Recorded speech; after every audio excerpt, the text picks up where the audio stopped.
All right, so we are picking up Pirkei Avos, chapter 3, and what I'm calling Mishna 13, Mishna Gimel. But it's probably not Mishna Gimel in any print, but it is for us. It's not 13 in any other print. So this Mishnah has a whole list of things that it concludes. All of these things, if a person does them or doesn't do them, they do not merit a portion in the world to come. So let's see what they are and try to understand the connection between them and why they're so severe. So Rabbi Elazar HaModai Omer, Rabbi Elazar the Modai says, HaMachalel es HaKodshim, one who profanes Kodshim from the word Kodesh, sacred things is the translation we have here, but often it refers specifically to offerings, karbanos. So one profanes the kachim, the karbanos, v'hamevaze es hamoados, and one who disgraces the festivals, v'hamalbin pnei chaveiro barabin, and one who whitens his friend's face in public, which means usually understood to mean embarrasses them.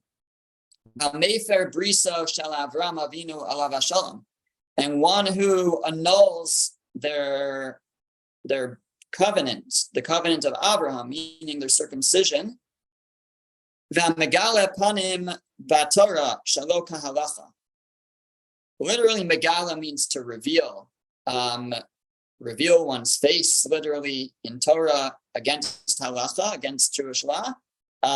Here the translation is, he was contemptuous towards the Torah, even though he has, to his credit, knowledge of Torah. Oh, sorry, that's the next line. Then the next line is, even though afal pi sheyesh biyado Torah umasim tovim, even though this person has in his or her possession Torah, knowledge of Torah, and good deeds, but still, ein lo chelek olam haba, this person does not have a share in the world to come if they have one of these other things. So even if a person has, Torah knowledge and good deeds, but apparently these other things listed in the Mishnah will disqualify them from meriting a portion in the world to come. So we have to figure out, first of all, what each of these things are on this list and why they make the list, and what do they have to do with each other, because it seems pretty random. So let's start, I guess, with just trying to understand what each of them are. So the first on the list is Mechalel es HaKodashim, one who profanes, again, sacred things, profanes the karbanos, the offerings. So they're, perhaps, if understood literally, not as relevant to us nowadays because we're not dealing with offerings. But if one mistreats the sacredness of an offering, they kind of deny its holiness. So that puts them on this list. That's number one. Then we have mivaze es hamoados. They disgrace the festivals. So most understand this to mean actually not the Yom Tov, the holiday part of the festivals, but rather the Chol HaMoed, the intermediary days of the festivals. And this can be maybe inferred because it says mivazeh, one kind of disgraces them. It doesn't say michalel like it said in the previous one. Michalel is to profane. Usually we use that term when we talk about profaning Shabbat or Yom Tov. So we would say mechalel Shabbat, mechalel Shabbos, or Yom Tov. But it doesn't use that word. That's the word it used in the first clause when I talked about kachim, the offerings. But here instead it says mivazeh, the person disgraces it. And that is applicable on the intermediary days. Really, unfortunately, in our society today, many treat the intermediary days of Yom Tov as regular days, basically like a weekday. And what the Mishnah is really telling us and reminding us is that's not the case, right? So Pesach, Passover, and Sukkot both they start with like a holiday day, and then they have intermediary days, Chol HaMoed. It's still part of the festival. There's different application of the laws of those days, and maybe a lot of why people disgrace them maybe is just we don't know how we're supposed to treat them. It's not the laws maybe are a little bit more intricate. What are you allowed to do? What are you not allowed to do? But they're part of the holiday, and one who is mivaza them, one who discusses these days, is listed on this list as they do not have a portion in the world to come. So maybe a reminder for all of us to take Chol HaMoed a little bit more, with a little bit more significance to those days. The next on the list is Hamal bin Pnei Chaver Barabim, one who whitens his friend's face in public. So that's understood to be embarrassing. Now, usually we associate embarrassment with making the person turn red. When someone's embarrassed, their face turns red. The commentaries say, well, first of all, some actually just have a different version of the Mishnah that says, instead it says Hamad, one who makes their friend's face red. But this is a common term we see in the works of the sages, and the commentaries explain that, yes, first the person's face turns red, and then it turns white. So part of the phases of being embarrassed is first red, then white. And this apparently makes the list of a person who has no portion in the world to come. And then number 4 is Mefer Brisa Shel Avram Avinu. One nullifies their circumcision. So this could either be that they decide to pass on a circumcision. Usually it's up to the parents, but if somebody is at a point in life and they realize they never had a circumcision, then this man has the option to do it and chooses not to, a Jewish man. So that would be nullifying it, but also it could be adjusting the remaining skin to cover up as if the foreskin wasn't removed. That could also be a way to attempt to nullify, sort of cover up the fact that the person's circumcised. So either of those are mentioned here in this list. And then we have Megale Panim Batorah Shelo K'Halacha, one who, again, the simple translation is not what it means. It means reveals one's face in Torah against the halacha. So here are different interpretations of what it could be, but it could be the way that one treats scholars, to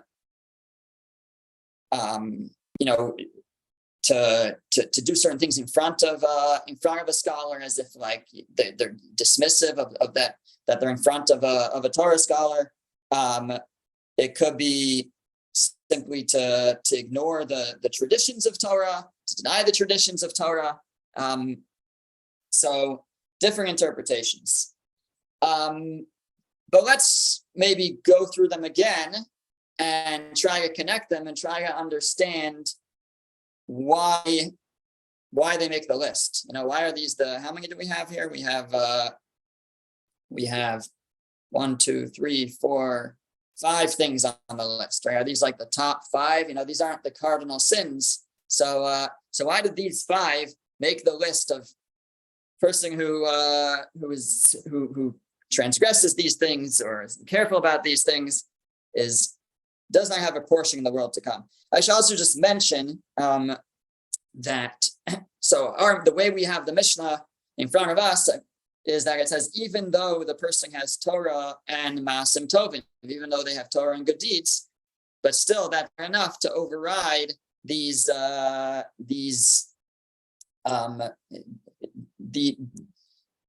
errors, these lackings. The Midrash Shmuel actually mentions that there were some versions of the Mishnah that said that even if a person, let me just read how it was,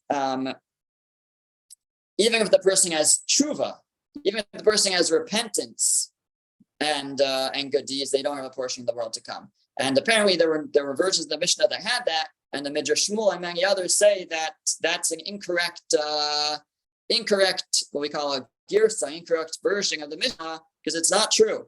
He says if a person has tshuva, repents, a person changes or returns to God and fixes this, there's always that nothing stands in front of tshuva, nothing stands in front of repentance. So there's always room to improve.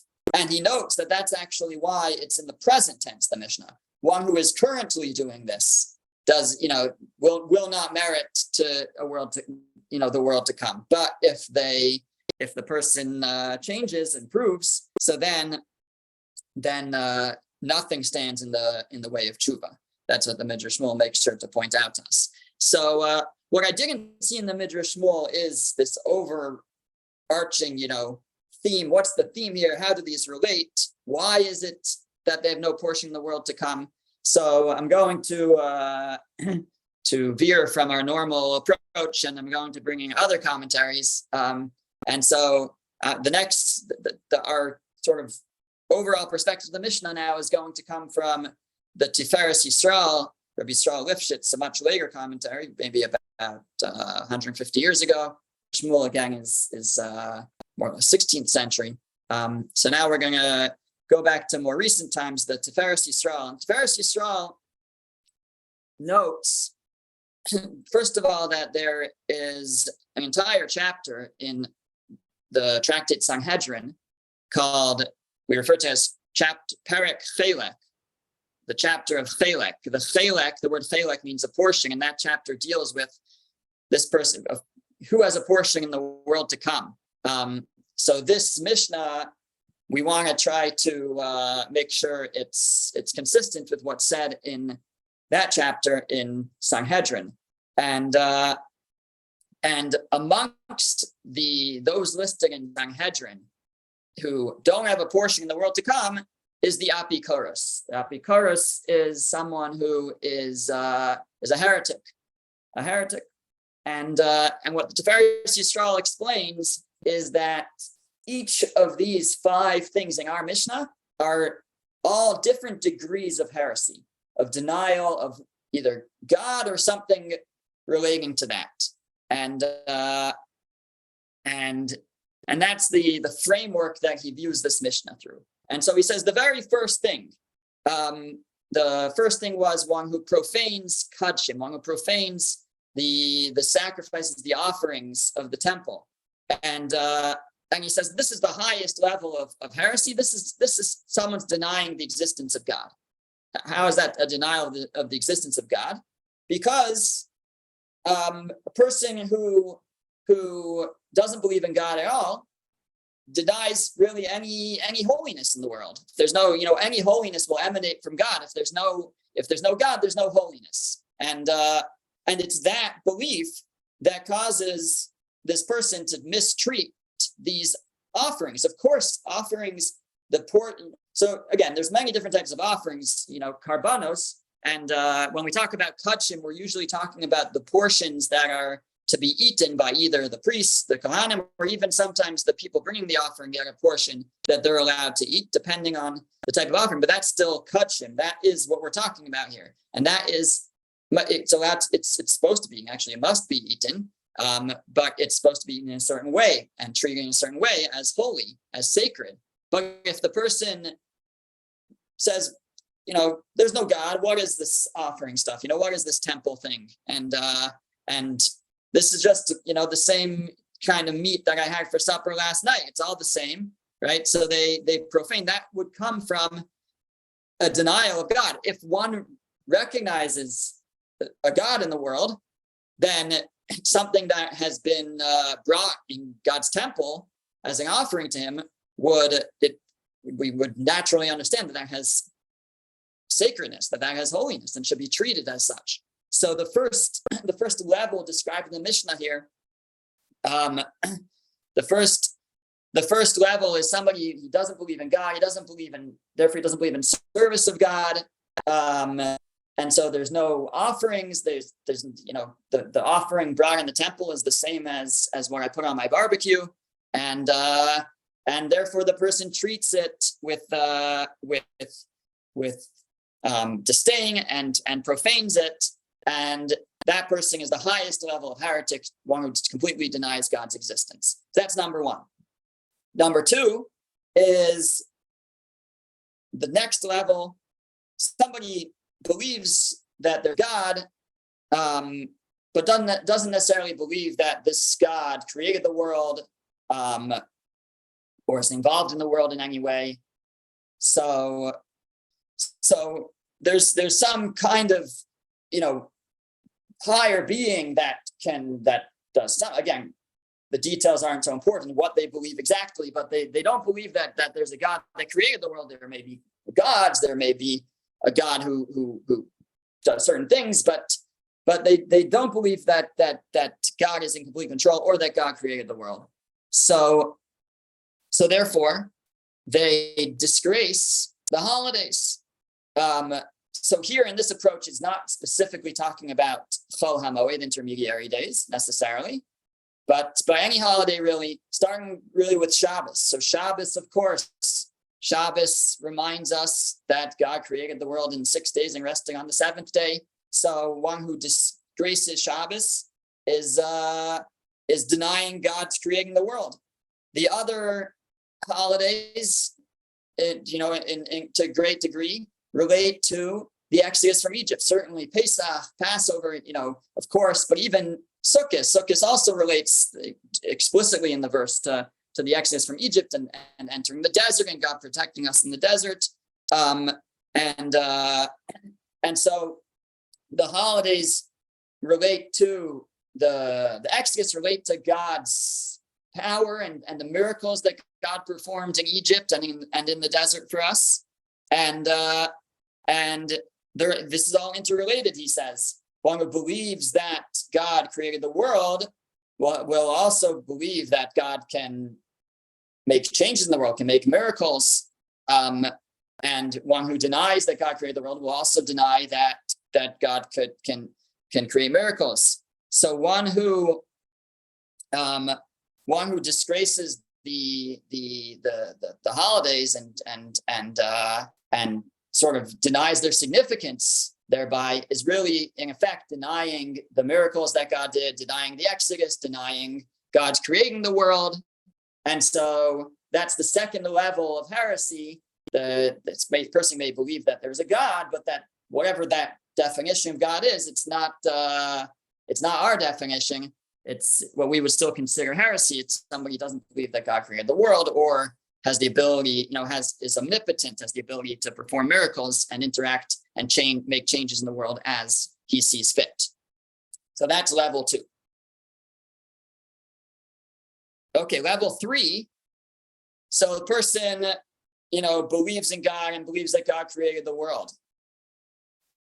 but denies something that is so essential in Judaism, which is denies that a person is created in the image of God, that a person is a tzelem Elokim, that there's godliness within each of us, and there's a holy, godly soul within each of us. So that's the third level. That's somebody who is malbin pnei chaver barabim, is willing to embarrass another person in public.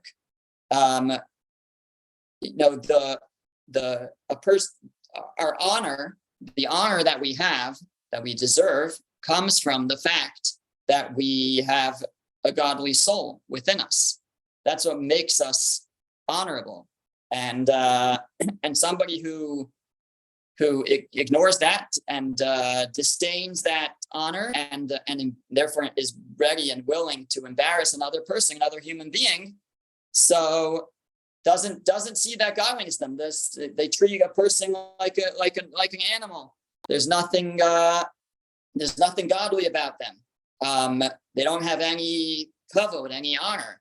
If a person recognizes the godliness in another person, then they would not come to embarrass that person and ignore the honor that's intrinsic within each of us. So that's the third level. The third level, certainly, maybe the person believes in God, but they don't believe that a person is create an image of God, and that's a third level of heresy, and still makes the list over here.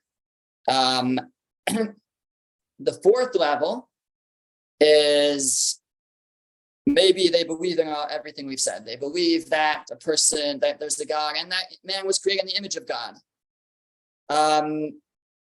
However, they don't believe in the covenant that God made with Abraham. Right? This person who's willing to is nullifying their bris, their circumcision.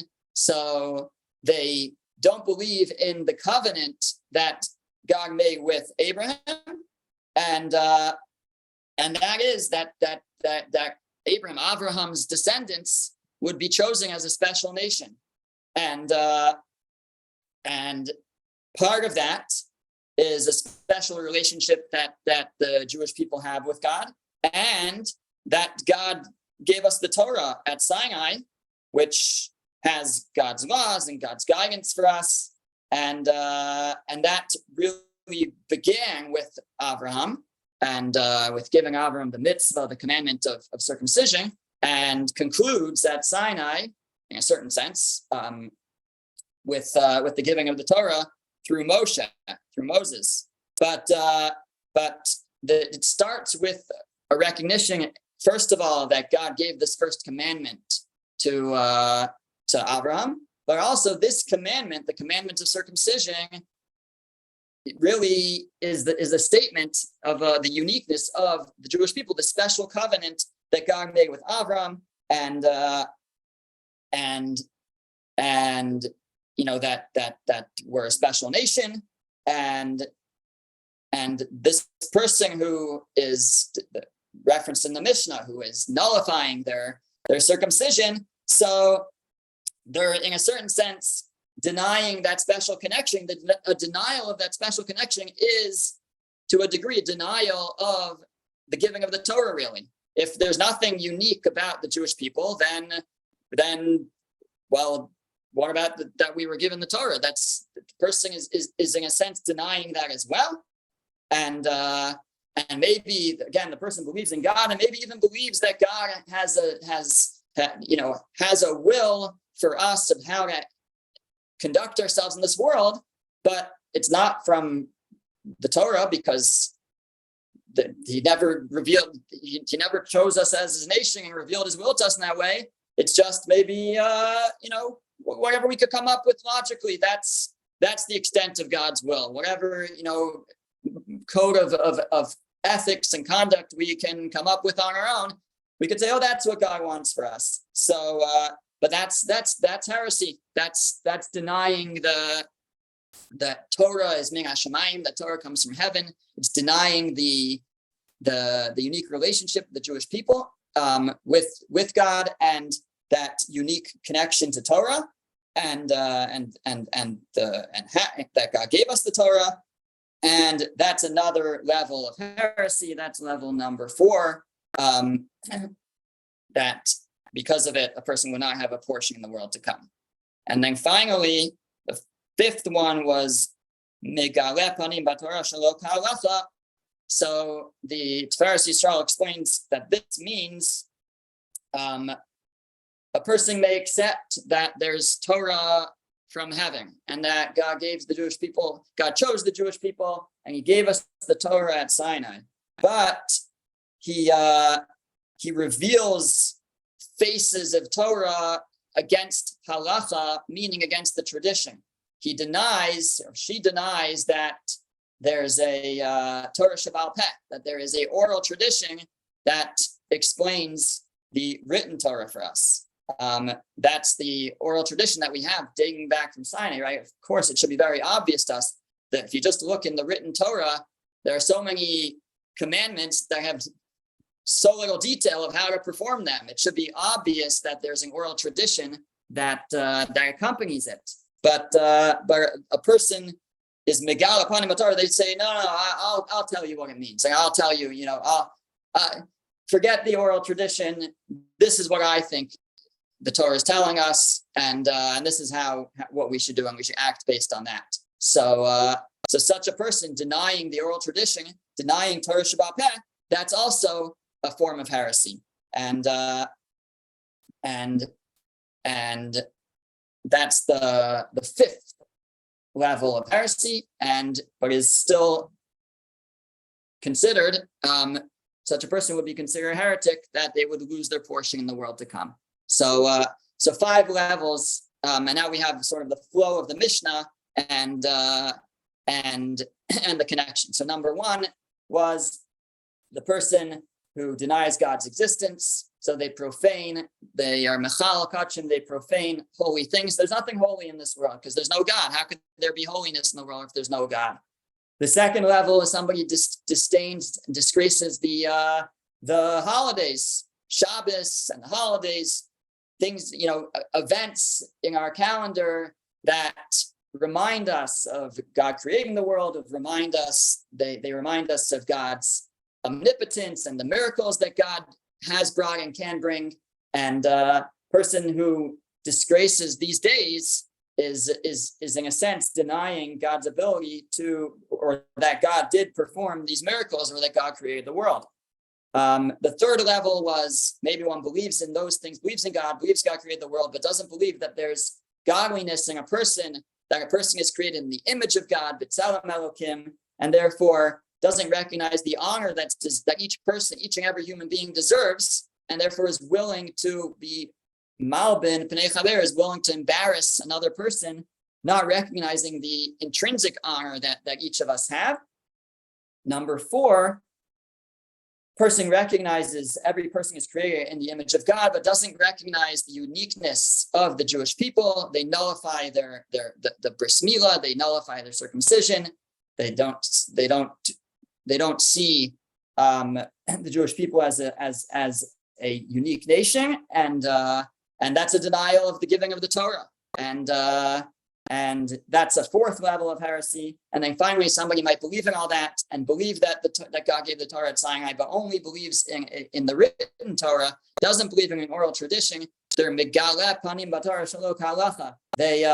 They start changing interpretations. Now, a person can offer an interpretation of Torah, that's fine, but shelo k'halacha, to act based on it and to go against something that we have from our oral tradition of how we're supposed to conduct ourselves, how what the law is. So that's a different degree, right? We're certainly supposed to learn Torah and try to offer our own perspective and our own approaches, and that's a part of Torah study. But here the issue is where a person is taking on the oral tradition and saying, no, the oral tradition that says that, Shabbos has, right, the Torah doesn't tell us how to keep Shabbos, really. A few details here and there, just says, keep Shabbos, guard the Shabbos, remember the Shabbos, different language in different places, but it doesn't give us all the details. So I say, I think this is how you do it, right? So but we have a whole oral tradition of how to do it. A person, it says about tefillin, just as it should have totafos between your eyes. That's all it says, by your heart and between your eyes. So how do I know what that is? So we have an oral tradition. It's a black box, and between your eyes means up here, not here, right? So there's an entire oral tradition. Now, I think that totafos is a green box, and you wear it, as a belt, right? So that's that's just, and I can prove it, because if you travel to a country in Africa, they have the word totafos. By the way, the word totafos is related. There's an African word that's not a language, but in the Talmud it mentions that word is existing in African language. But my point is that you go and you say, but in this language they have a similar word, and this is what it means, so it must mean I'm going to reinterpret the Torah here. No, we have an oral tradition for what it means, and so that's where it becomes problematic. But of course, we're supposed to put our own perspectives and our own energy into finding sort of our own approaches in interpretation of Torah, just not to the point where we say, okay, but I deny the oral tradition of what something means and how and what the halacha, what the law is. Okay, so that's And just to conclude, right, again, back to the Mishnah, it says, even though a person may have Torah and Maasim Tovim, even though a person they've studied lots of Torah, they've done lots of good deeds, but what this ultimately is teaching us is it's not, right? We sometimes say it's not just about what a person believes, it's what they do also. But what this Mishnah is telling us is not just about what a person does, it's also what they believe. And a person may do a lot of good deeds, and a person may also study a lot of Torah, but if the person is a heretic, and we've mentioned 5 different beliefs that would be included in heresy, so the Mishnah says that person loses out on the portion of the world to come.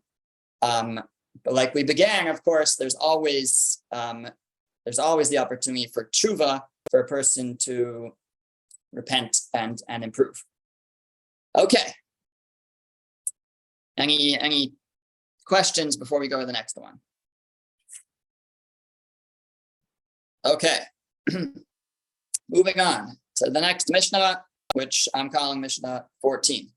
So the next Mishnah says, Rabbi Yishmael says, Havikal lirosh.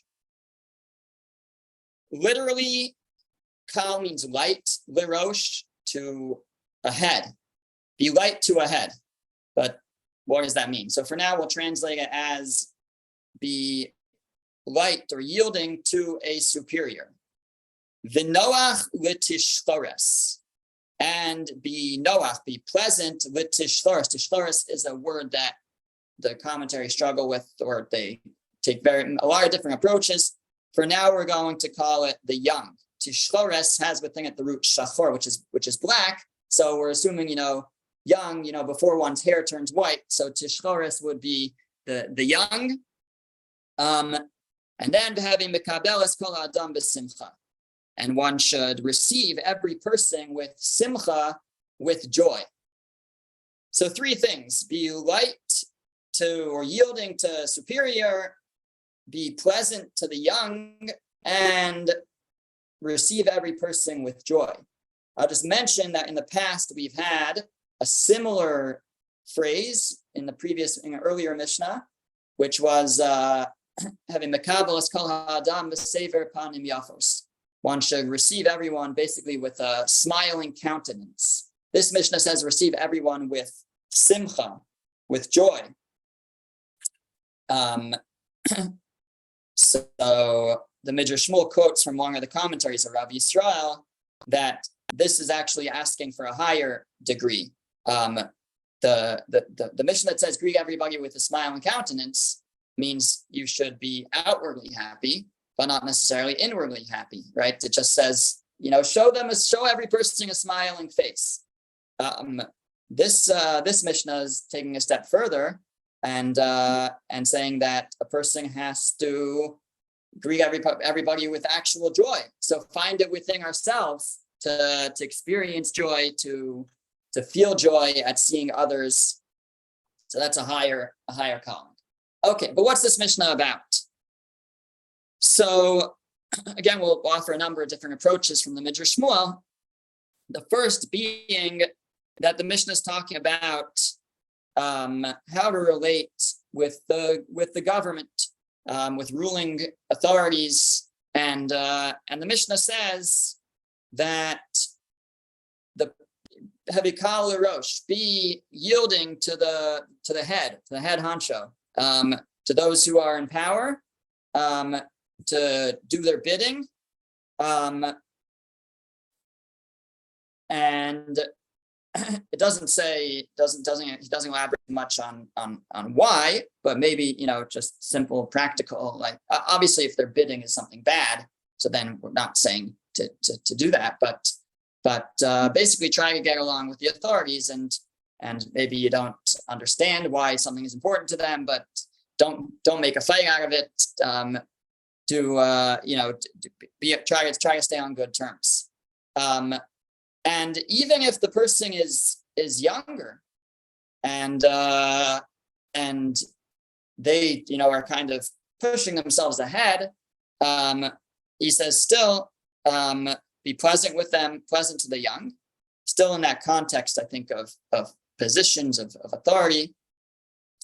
And then it's saying that's how you should relate to the people of authority, but really with everybody, you should greet every person with simcha, with joy, whether people of authority, not of authority, everybody, you should greet everybody with joy. That's one way to read this on a, I guess, related note. So he says it's specifically talking, how we're supposed to conduct ourselves in galus, in galut, in the diaspora, when in exile, and really it's about accepting the yoke of exile with joy, and saying, we've been here a while, but this is God's will for us. Of course, right? That's not to say we shouldn't desire the redemption and yearn for the redemption, but we should be accepting of what God has chosen for us, and take it with joy, even if it involves difficulty and suffering. And so be ready to do the bidding of the leading authorities wherever we might be living in exile, and noach lo tishchores. This approach, tishchores, would be from the word like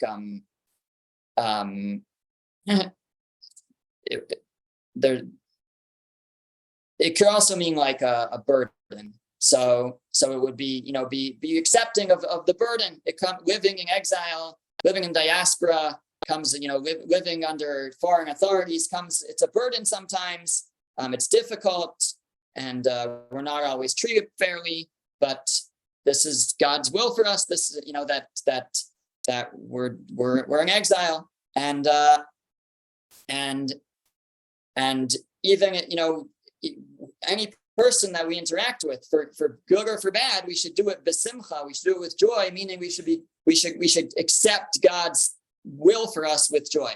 I don't know why that this is happening to me. It's difficult. This person isn't being nice to me. They are being nice to me. Whatever it might be, whatever we experience, we should accept it all with joy. That's potentially the explanation of this Mishna. So the first two so far, what we've said is they're similar. One is just how we relate to the ruling authorities, try to do their bidding. Basically, it's saying try to get along with the authorities, even young upstarts. But in the second approach, he just spins it like it's not so much about a practical how to get on in exile with the authorities, but more so for ourselves, how to accept God's decision for us, what the place, the state that we find ourselves in. We find ourselves in exile. There's foreign authorities in charge of us. Just accept that. We have to accept that this is God's will for us. Again, not that we shouldn't pray for the redemption, but as long as we're still here, so we have to accept this is what God wills for us. Accept the burden, and greet everybody with joy, meaning whoever we encounter, good or for bad, that's God's will for us, and to be able to accept the difficulties and the challenges with joy. The other way to read this Mishnah is that the word rosh here, have a kal rosh, be submissive or yielding to rosh, could mean to God. And Ramosha Ashikar actually says that lirosh is an acronym for la'asos ritzon avicha sheba shamayim. La'asos, to do, that's the lamed, ritzon, the will, avicha, your father, sheba shamayim, in heaven, which is a phrase that we find in other places. And lirosh stands for that. So have a kal rosh, be yielding to do the will of our Father in heaven. Tishchores, be pleasant to tishchores, he says, could mean the prophets and the righteous who darken their faces over Torah, meaning they toil in Torah, and to be pleasant to them or yielding to them as well, to our Torah leaders, and in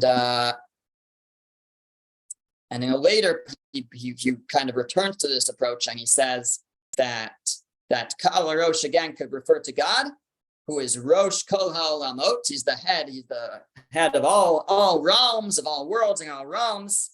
And we should be light-footed in trying to fulfill God's will with all our ability, with all our heart. And not only when he does good for us, but even when there's difficulties. And that could be the tishloris. Again, tishloris has this word shachor, blackened. So again, it could mean the young who have black hair, but it could mean those who blacken their faces in toiling in Torah, or it could mean the they could refer to the challenges of life.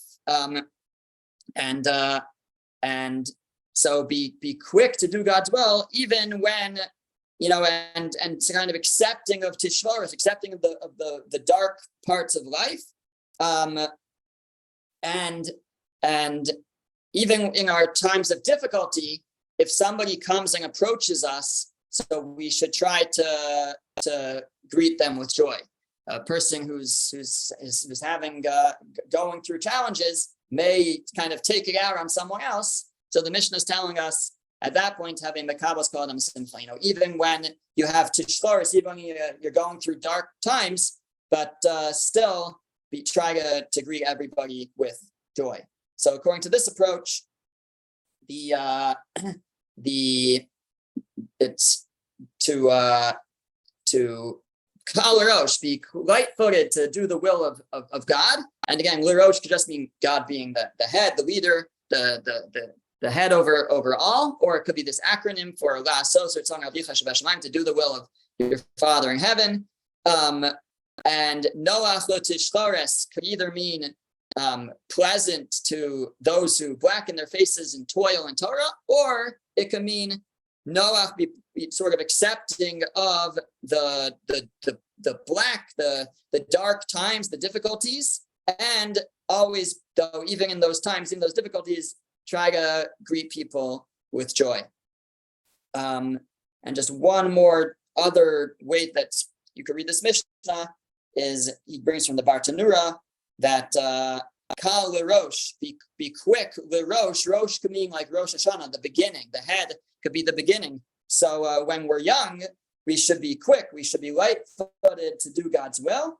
And when you're Noach l'tishlores, and then as a result, when we're sort of darkened veterans, when we're darkened already, when we're blackened from life experience, but then it will come easier. So if the Mishnah will be saying, be light-footed when we're young, so that Noach l'tishlores, that things are more pleasant and more easy when we're older, that it comes easier if when we were young, we engaged and we put our best foot forward. So again, basically three approaches to this Mishnah.